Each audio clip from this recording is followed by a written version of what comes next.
যখন জুমার দিন আসে, এই জুমার দিনে যদি কোনো ব্যক্তি সকাল সকাল গোসল করে, আর্লি মর্নিং গোসল করে, গোসল করার পরে তার উত্তম পোশাকটা পরিধান করে, আর গোসলটা করে ফরজ গোসলের মতো, আতর সুগন্ধি খুশবু তার সামর্থ্য অনুযায়ী ব্যবহার করে, এরপরে পায়ে হেঁটে হেঁটে মসজিদে আসে, বাহনে চড়ে নয়, পায়ে হেঁটে হেঁটে।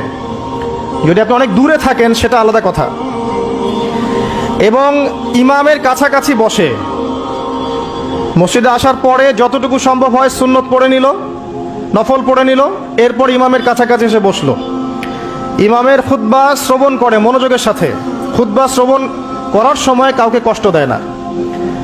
কাউকে কষ্ট দেয় না মানে হচ্ছে যে কেউ কথা বললে তাকে এতটুকু বলে না যে তুমি চুপ করো, কোনো কষ্ট দেয় না।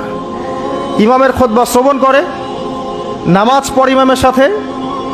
এই ব্যক্তির আমল নামায় নবী সাল্লাল্লাহু আলাইহি ওয়াসাল্লাম বলছেন যে প্রত্যেক পদক্ষেপের বিনিময়ে 1 বছরের নফল নামাজ আর 1 বছরের নফল রোজার নেকি লেখা হয়।